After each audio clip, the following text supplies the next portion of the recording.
How's it going, everybody? Welcome back to CyberDemon Gaming. My name is Matt, and we are once again playing Magic the Gathering Arena. Because it's fun, and I love Magic, so we're going to play some more of it. And I have a brand new deck for you guys today. It is standard legal, even after all of the bans. So I'm going to introduce to you what I am calling JeskZILLA Control. Why am I calling it JeskZILLA Control? Because I am one of those people who got all of the GODZILLA skins for the cards, and we play with one in particular, which is really fun.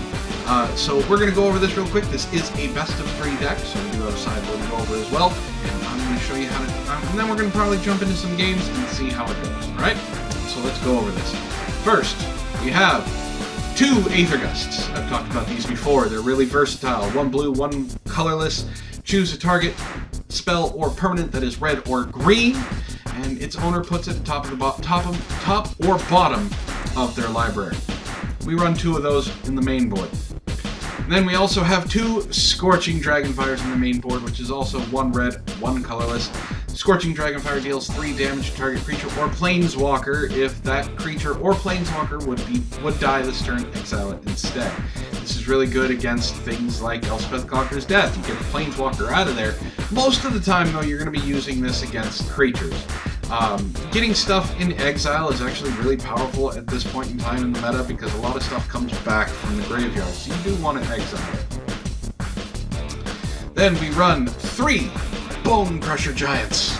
This is an adventure, so it's got 2 abilities. The first one is, of course, the creature, which costs 1 red, 2 colorless, and it is a 4/3 giant, so whenever Bonecrusher Giant becomes the target of a spell or target of a spell, Bonecrusher Giant deals 2 damage to that spell's controller, be it you or your opponent. A couple of episodes ago, we actually saw Bonecrusher Giant kill kill my opponent for they're trying to use Domri's raid against it. So we run 3 of them, and its secondary ability is Stomp, which is 1 red, 1 colorless. Damage can't be prevented this turn. Stomp deals 2 damage to any target. 3 of those. And of course we run Teferi. We run 4 of them. Because it's Jeskai, so of course we do. And because it's control, so of course we do. So he's 1 blue, 1 white, 1 colorless. Each opponent can cast spells only at any time. They can cast a sorcery, so it shuts down any flash, shuts down instants. His +1 is until your next turn. You may cast sorcery spells as though they had flash. We have a couple of them. And also -3, which is that card draw. Return up to 1 target artifact, creature, or enchantment to its owner's hand. Draw a card. Really powerful. Everybody hates Teferi. I love Teferi. I honestly think he's actually a really good planeswalker, and with the new one that's coming out, that one's a little bit more busted than normal. But baby Teferi, Tri-Fairy, I guess you could call him, is not that bad. But we run 4 of him. And then we also run 2 Deafening Clarions, which is 1 white, 1 red, 1 colorless. It is a mini board wipe. Choose 1 or both. Deafening Clarion deals 3 damage to each creature, that includes yours, or creatures you control gain lifelink until end of turn. Most of the time, and I do say most of the time, we're not going to be using that second ability because our creatures are not big enough, or our creatures don't matter at that point in time. Like it's a small shark or something like that. Excuse me. Because this is a control meta, we run board wipes, like Shatter the Sky. Now, there is a downside to Shatter the Sky. They get a card if they have any creatures with power 4 or greater, but it does wipe the board. You get to draw a card as well, and most of our creatures have power 4 or greater, so it's fine. So it's 2 white, 2 colorless. We run 4 of them, and each player who controls a creature with power 4 or greater draws a card, then destroy all creatures. It's really good in this aggro meta that we're seeing now, and now that the Winota ban, or not the Winota ban, but the Agent of Treachery ban and the Jeskai Fires ban has gone into effect, Winota decks have now turned into a more aggro style deck, so it's really good to get rid of those. And then we run 2 Kenrith, the Returned Kings. Why? Well, because Kenrith does a lot of stuff with the colors that we have. So he costs 1 white, 4 colorless. He's a 5/5. He is legendary, so you can only have one out, because if you could have two out, it would be busted. For 1 red, all creatures gain trample and haste until end of turn. 1 green, 1 colorless, put a +1/+1 counter on target creature. We won't be using that one. 1 white, 2 colorless, target player gains 5 life. This is actually really important when you're going against aggro decks. You get him down and bam, 5 life. Look at that. All that RDW did is cower in fear to Kenrith. And then of course, 1 blue, 3 colorless, target player draws a card, and then his final ability, 1 black, 4 colorless, and he is a return from the grave. Put target creature from a graveyard onto the battlefield under its owner's control. So if you target someone else's graveyard, it's going to go into play on their side, not yours. So it's not necessarily a return from the grave where you can snatch it when it comes to you, but you can bring back stuff. In this instance, we're not going to be worrying about that one either. We run 4 Elspeth Conquers Deaths because, well, lots of good things come from 3 or more mana. Cost 2 white, 3 colorless. It's a saga, so when it first enters the battlefield, target opponent, or exile target permanent an opponent controls with a converted mana cost of 3 or greater. Second turn it's out, non-creature spells your opponent's cast cost 2 or more to cast until your next turn. And then the final one is return target creature or planeswalker card from your graveyard to the battlefield, put a +1/+1 counter on that creature or a loyalty counter on that planeswalker. The only planeswalker that you can do both for is Gideon. And Gideon, unfortunately, is not being used in this deck, so it's going to either be a counter or it's going to be a loyalty counter. So we run 4 of those. Really powerful. Then we run 2 Lukka Coppercoat Outcast. Now, he's the newer planeswalker. He costs 2 red, 3 colorless. His comes in with 5 loyalty counters. His +1 is exile the top 3 cards of your library. Creature cards exiled this way gain. You may cast this card from exile as long as you control a Lukka planeswalker. Now, there's only 1 Lukka planeswalker out there. I'm assuming there's going to be more. But right now, as long as you have him, you can cast him from exile. His -2 is the one that we're going to be worrying about, or the one that we're going to be using the most, which is exile target creature you control, then reveal cards from the top of your library until you reveal a creature card with a lot higher converted mana cost. Put that card onto the battlefield, and then rest on the bottom of your library in a random order. I don't know if you've noticed, I've only gone over 2 creatures so far. There's 1 more, and each one is bigger than the last one. So there is a bonus to this. But, I mean, there's a bonus and there's a negative, because you have to exile the creature and then you get the new one. But there is more. His -7, if you get that high. Most of the time we're not going to. Each creature you control deals damage equal to its power to each opponent. So if you have creatures out there, he's at 7 for some reason, and you need to get that swing in beforehand, -7, you can kill them off, it doesn't matter, they deal the damage, and then you can attack. So, fun stuff. We run 2 of him. And then, we run Shark Typhoon! That's right, we run 3 Sharknadoes in this. This is an amazing card. A lot of people didn't think it was going to do much when it first was revealed, but the players that are control players are like, wow, that's really good! It's 1 blue, 5 colorless for an enchantment. And as you can see on screen right there, there is a shark that is in the air with spikes and open mouth. This is a Sharknado.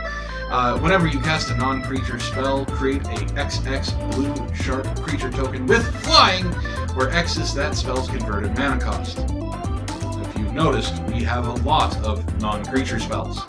Even casting the Bonecrusher Giant's Stomp ability is a 2-drop non-creature spell. So you get a 2/2 shark. It also has cycling, which is 1 blue, 1 colorless, and X. So what cycling is, of course, is you discard the card and you get to draw a card. In addition to doing this, you get, when you cycle Shark Typhoon, create an XX blue shark creature token with flying. So late in the game, or early in the game, 5 mana, you get a drop of 3/3 at instant speed that's non-counterable. Pretty cool, right? So we run 3 of those. Now, I was talking about creatures. I was talking about how each one got respectively bigger. Why I call this JeskZILLA control is we run, it's Yidaro, the wandering monster, but with our skin, it's GODZILLA, Doom Inevitable. Now, Now, Godzilla Doom Inevitable is a huge, beefy creature. He costs 7, 2 red, 5 colorless. Why am I running this in a control deck? Why am I running 4 of them instead of running 1 or 2 like you do with the Dream Trawler? Here's why. He is an 8/8 that has trample and haste. He also has cycling. So you can get rid of him if you want, if you got him early on. And there's a bonus to that. When you cycle Godzilla Doom Inevitable, shuffle it into your library from your graveyard. If you cycle the card named Godzilla Doom Inevitable 4 or more times from this game, put it onto the battlefield from your graveyard instead. That's right. If this is why I call it Godzilla or JeskZILLA control. Your goal is to get Godzilla out. You hear the roar, and as long as you have stuff to protect him, I guess, he comes back, and as long as they don't exile him. Once you get that 4, he just keeps coming back. And it cycles, it just keeps coming, it doesn't stop. So, now, there is one more card that we have in here, which is Inspired Ultimatum. It is 2 white, 3 red, 2 blue. Big, beefy spell. It's an ultimatum, of course it costs 7. Well, at sorcery speed, or if you have Teferi at instant speed, target player gains 5 life, Inspired Ultimatum deals 5 damage to any target, and then you draw 5 cards. So this is life gain, damage, and card draw. Of course you're inspired by that, because you get the cards in your hand. It's really good, it's really powerful. We run 2 of those. Now, of course, this is a 3-color deck, so we got to get our mana fixing in. So we run 2 plains, 2 islands, 1 mountain, 4 Hallowed Fountains, 1 Temple of Enlightenment, 4 Steam Vents, 1 Temple of Epiphany, 4 Sacred Foundries, 4 Raugrin Triomes, the Jeskai Triome, and 3 Fabled Passages. So you're not doing anything on turn 1. Okay, so this deck goes turn 2. So you get these tap lands that come in tapped regardless. You play those first, it's not a big deal.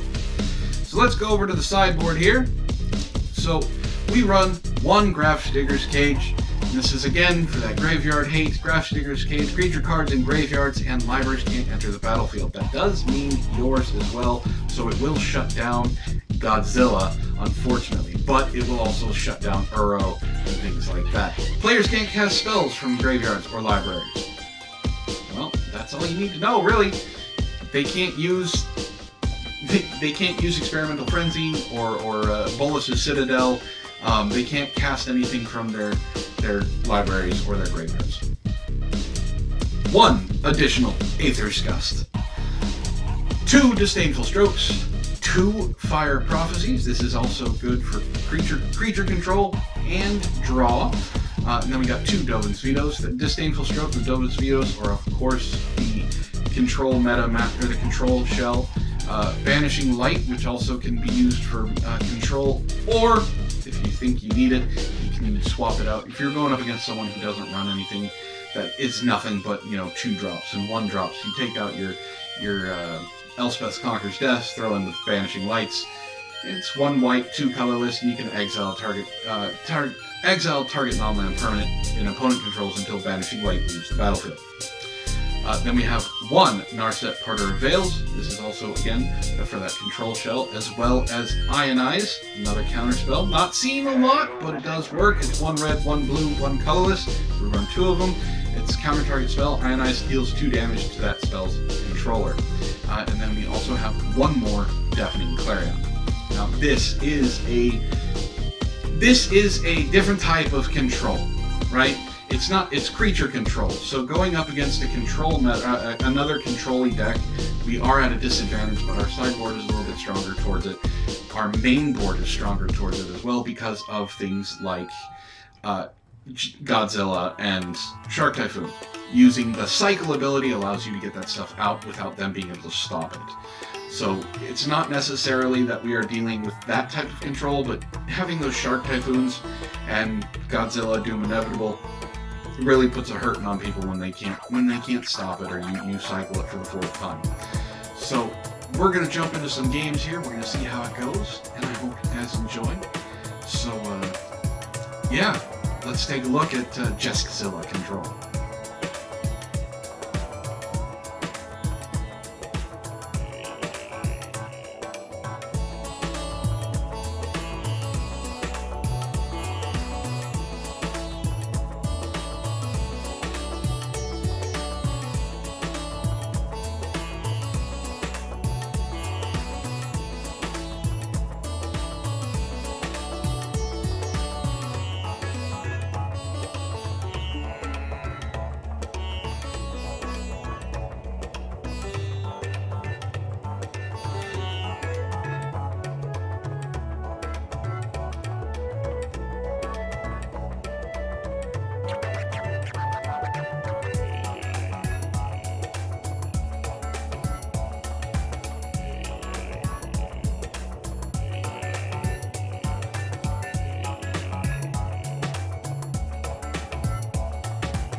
Easiest victory all day.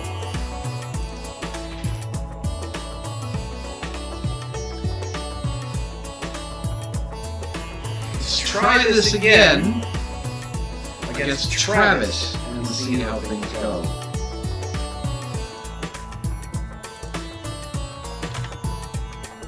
Opponent goes first, so of course they're going to be here. Right? There we go. So we're going to keep this. The Teferi makes it, the Teferi and the Shark Typhoon make it a little bit worth it.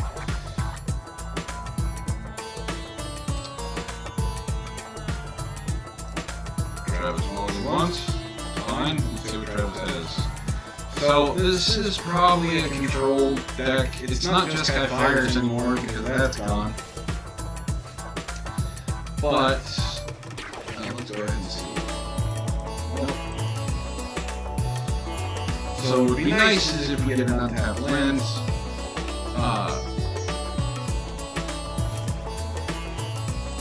Not, we'll just grab the red one with this.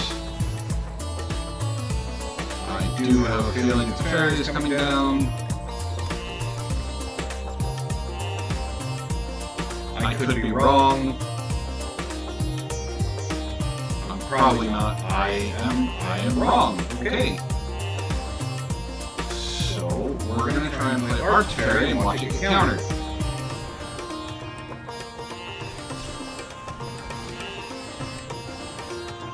I know what I'm talking about. But better to get their counter out now. They're going to play their own Teferi probably. I think this is Azuria's control, which we do have kind of a detrimental... There we go. Okay. So, we're going to go ahead and do 2 damage.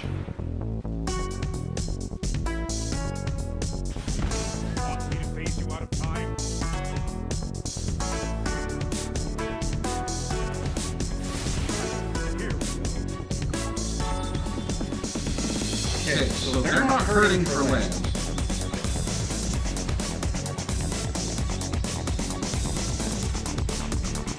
My guess is they're holding on to a Shark Typhoon.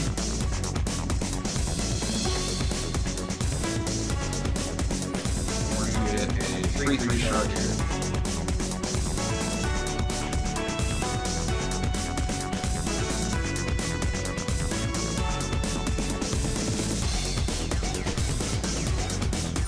Thank you. 3/3 Shark. We're going to take 3.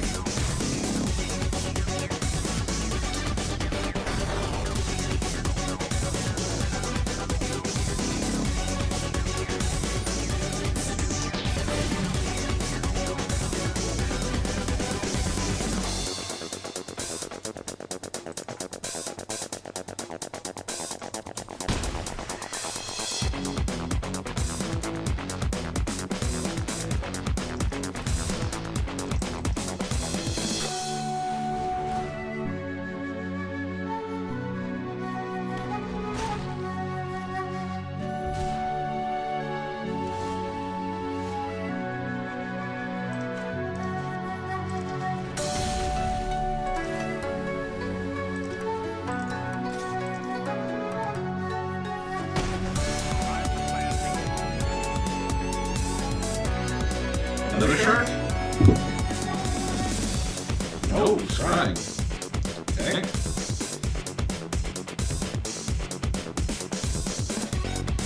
I mean, we're not dead here, but we are pretty behind. Having Teferi out there, them having 4 cards in hand, 2 of them more than likely a counterspell, makes this kind of a problem. So...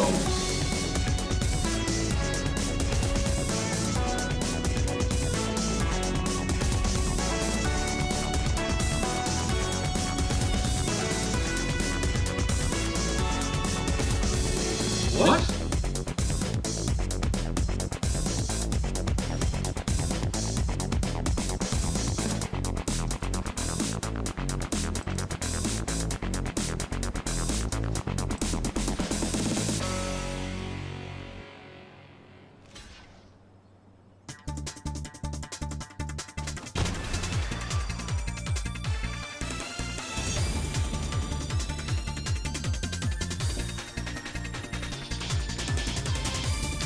I have the 3 mana, so you can cast it. I will pay the 3 mana.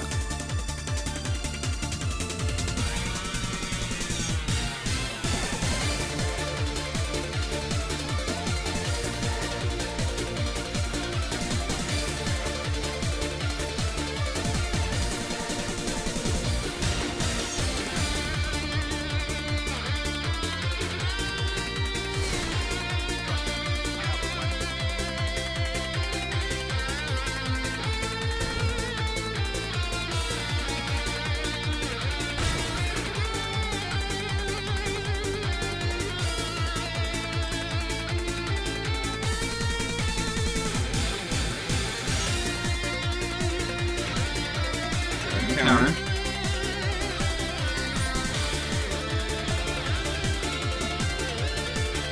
So yeah, this is Ikoria to control. They are an annoying deck. We do have some stuff to deal with them, like Eyes and our own Zeros, but it's our control build is not as great as theirs. They run Mystical Disputes in the main board. They run 2 Zeros, 3 Absorbs. I think they run like 3 Mystical Disputes. They actually have quite a bit of power behind their counter spell. So them countering our Teferi right away was not the greatest, but it is what it is.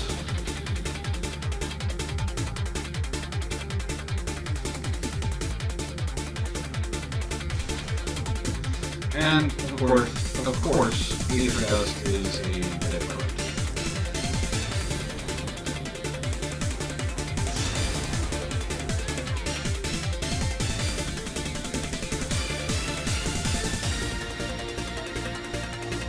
So yeah, we're just gonna move on to the next game.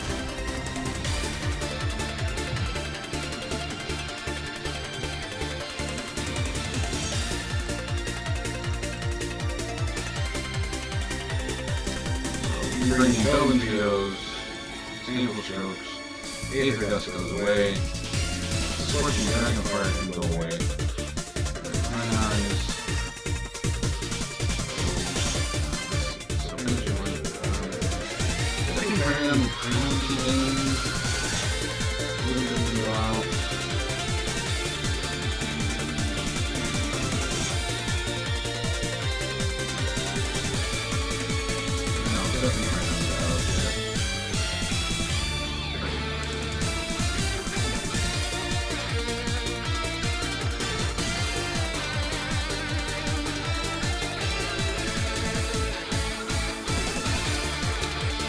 See what Travis does.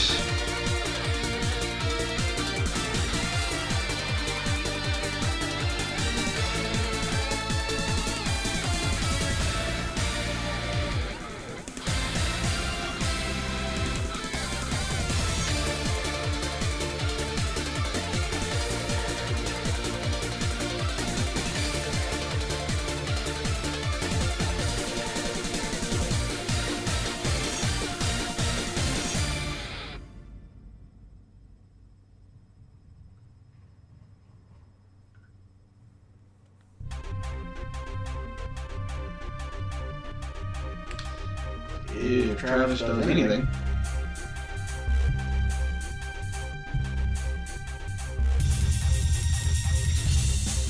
See, Travis didn't see much of our deck, so he doesn't know what we're playing. Like, he just knows he saw Teferi, he saw, Elspeth on your death, so he knows that there's a control-type shell, but he doesn't know what else we have. You know what, we'll keep this.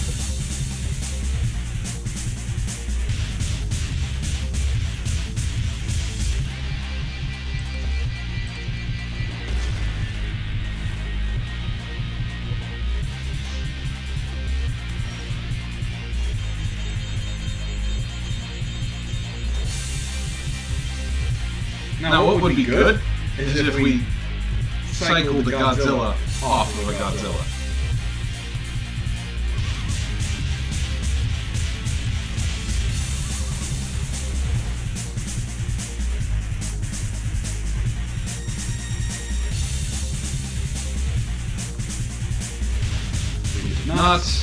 We're not going to play into the Teferi, into the counter.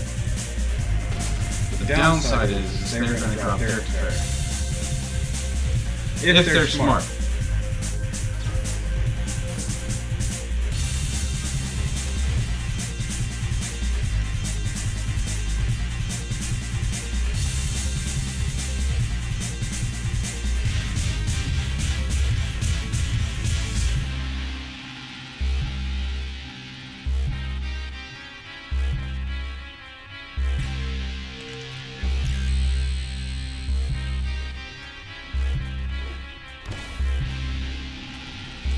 So they're waiting for a counter.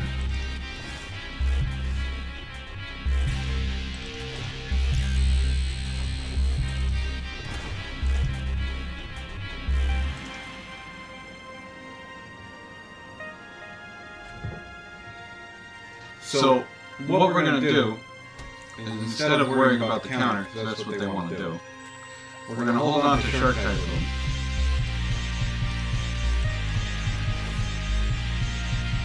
And I'm honestly shocked we have not gotten any of our counter spells, because it would be useful.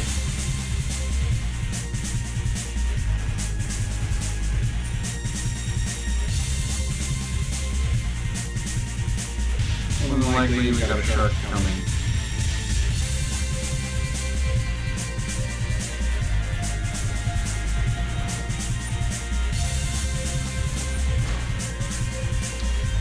So they're gonna attack, dropping its berry.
So they have a Dovin's Veto.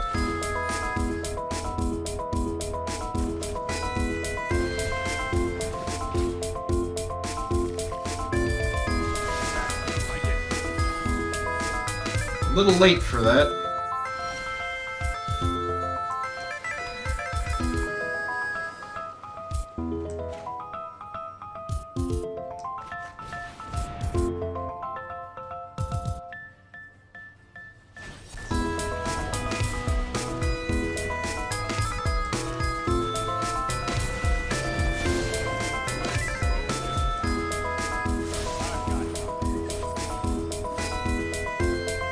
So now neither of us can counter anything.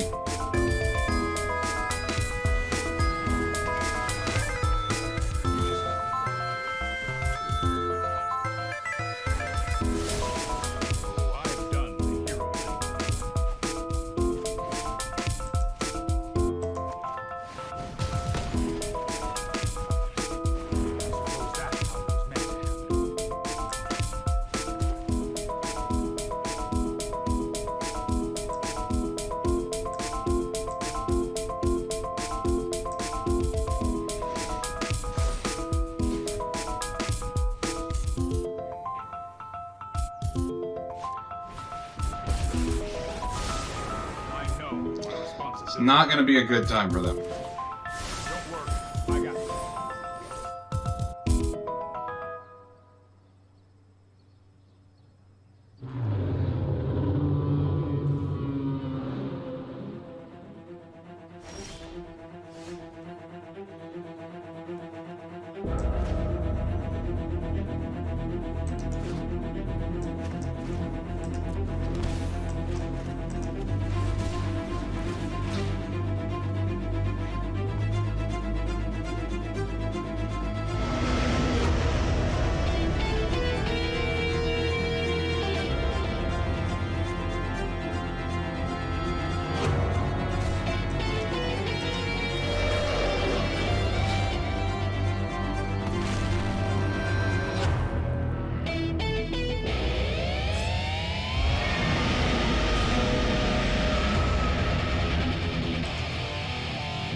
Back.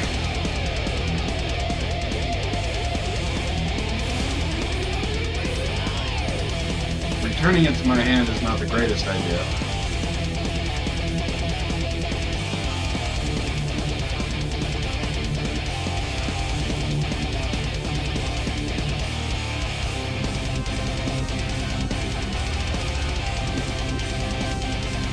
Because I don't have to cast it.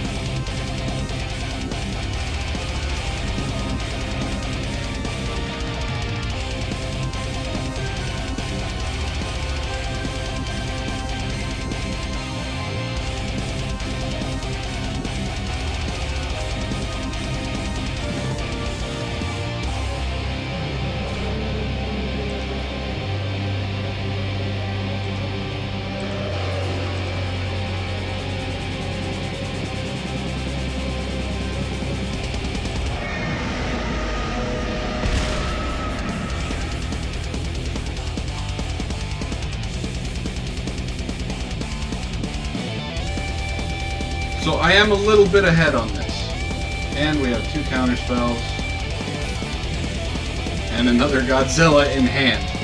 So that does help.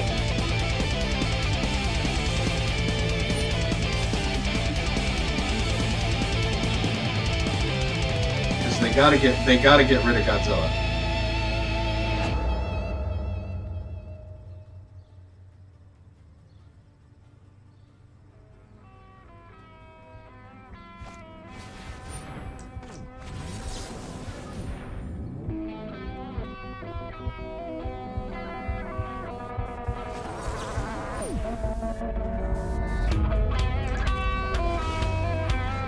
So I get to draw a card.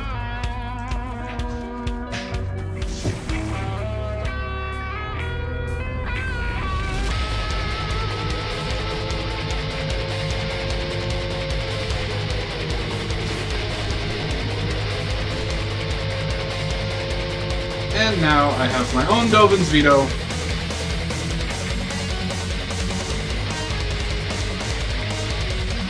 Now we're going to go ahead and drop Kenrith.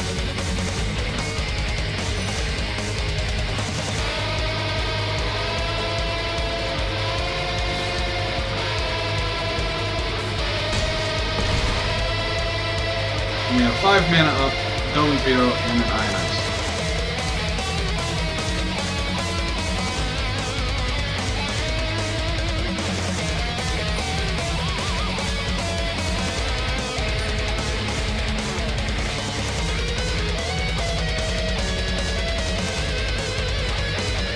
And a scoop.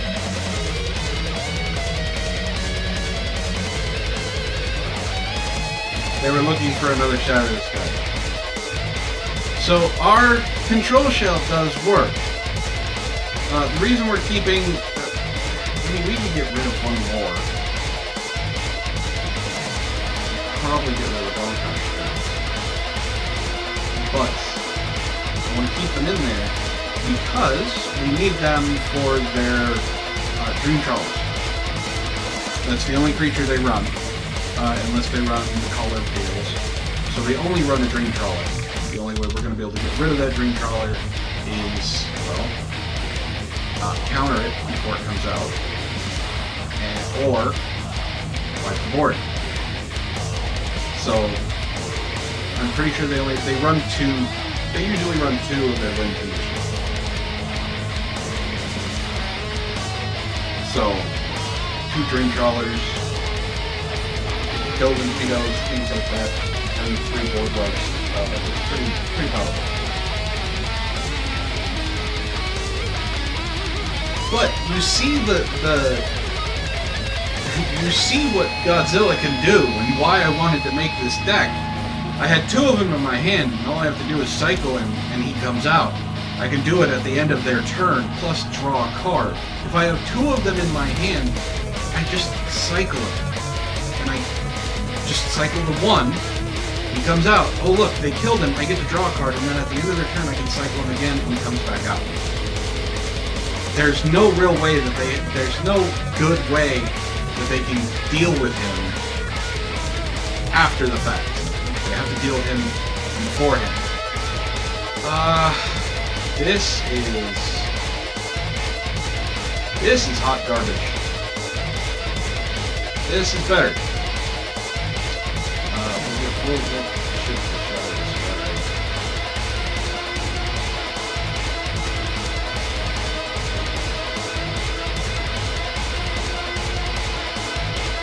Triome.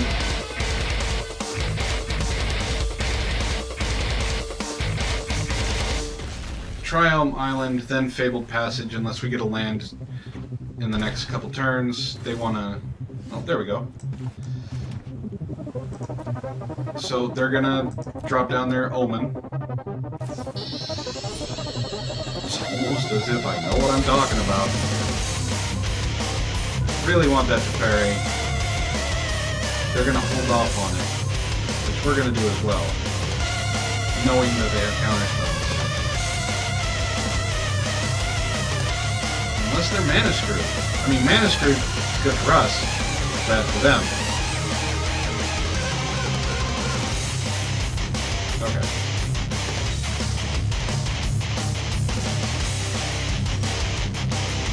So we're going to go ahead and do this. See, we played it. They played it knowing that I was going to have an home run. I knowing they were going to have an home run. Nice. Well, that really doesn't do much. So now I know for a fact they have a Mystical Dispute. So we're not going to be doing anything with our Teferi just yet. And we have a second one just in case. So we're going to grab a white. So we have 2 of everything. And then we have the red and blue here.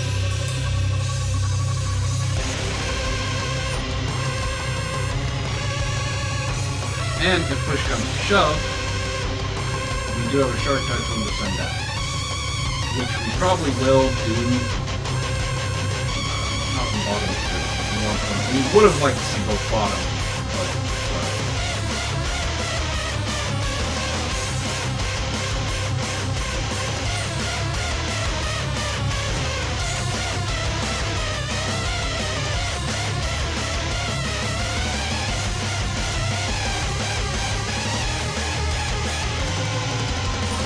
so we're just gonna go ahead and deal with that right now.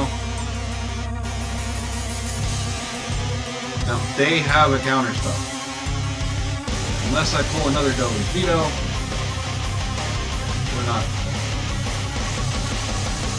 we're not dropping that.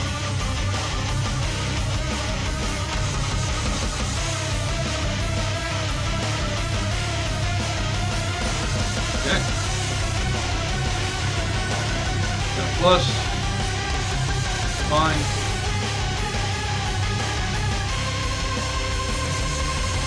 We're going to do dark.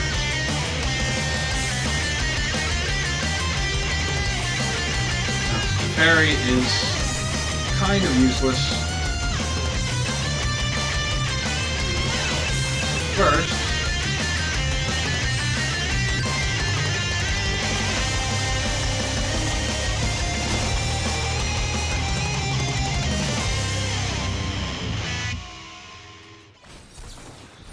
and they fall for it again.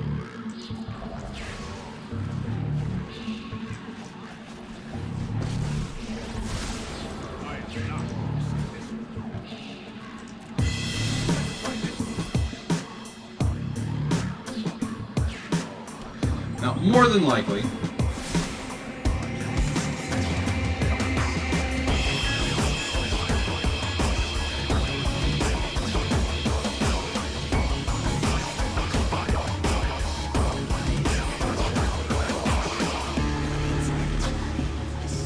so this is going to be a battle of the Teferis, basically.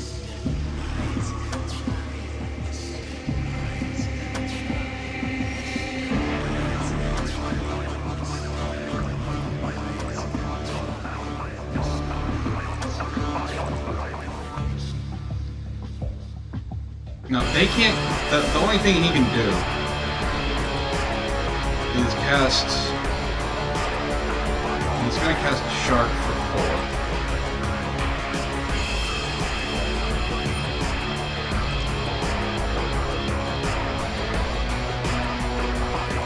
So here comes the Shark.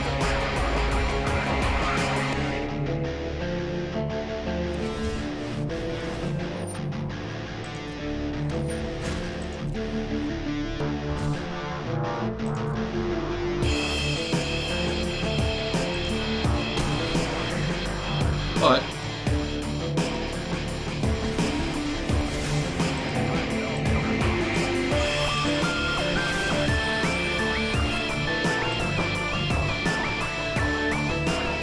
Elspeth conquers death.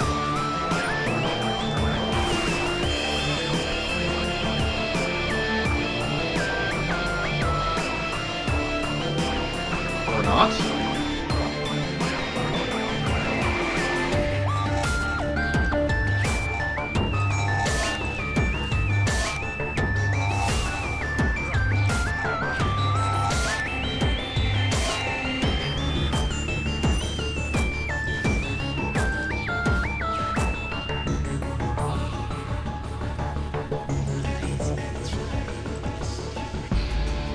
Have another shark.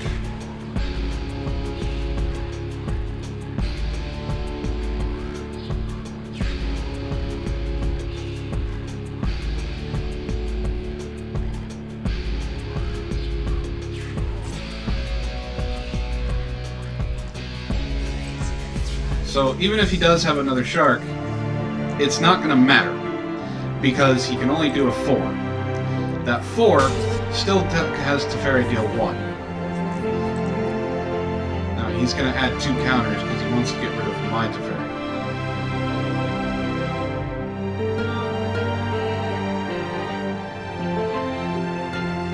At least that's what I'm assuming he's going to do.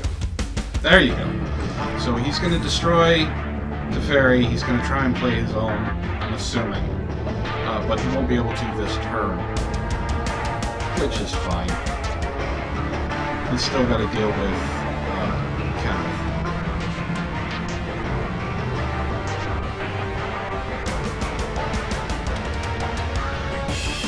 And I have a Dovin's Veto to answer his.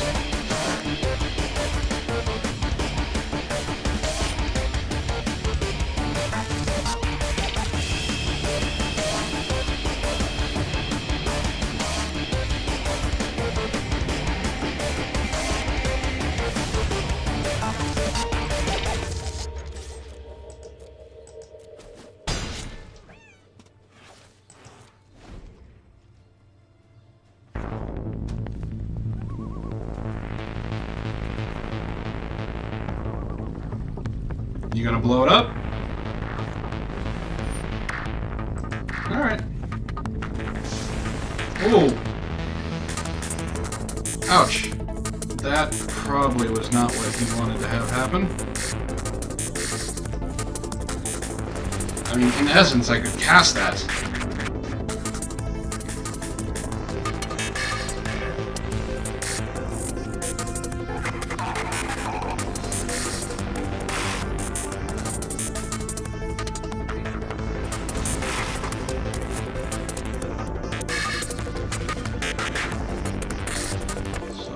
Go ahead.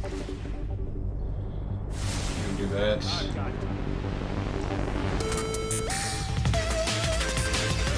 I want him to use that.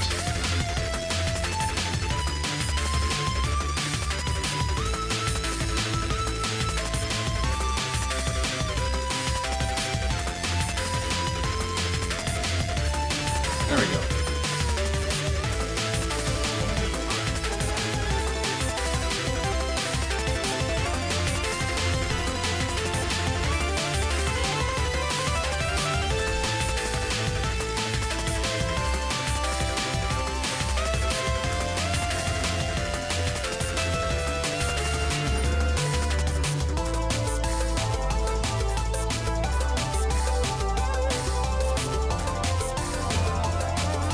So he's used 2 Shatter the Skies.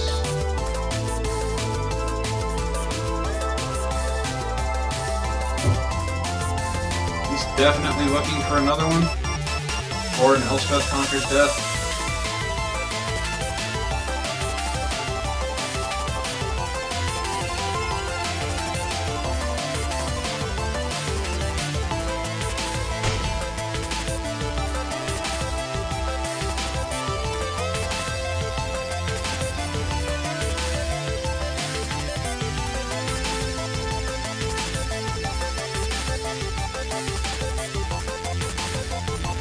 There it is.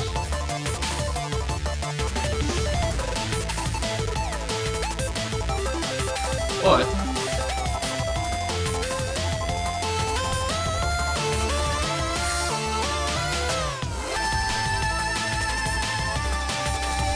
that is GG.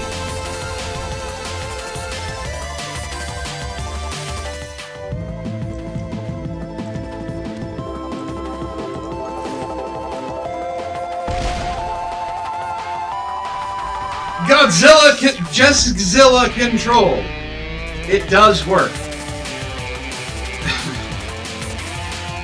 It really does. It's a great deck.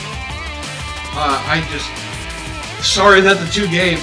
I wanted to play more, but sorry that the 2 games were basically someone not showing up and a control match. But that is all the time I have for this episode of MTG Arena. I hope you guys enjoyed it. I'm sorry the game was really, really long and the other one was, well, non-existent. But if you want to give this deck a try, you can put some tweaks to it if you wanted to. I kind of tweaked it. I did want to use Lukka. I'm starting to notice that he's not really efficient in this deck, so I'm probably going to switch him out for something else. But I am going to put this deck list in the description if you want to go ahead and give it a shot. It's really fun, and Yidaro is always fun when it goes off. In this case, it's GODZILLA Doom Inevitable.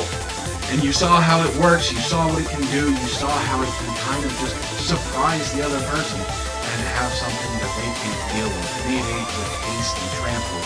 Really hard to deal with.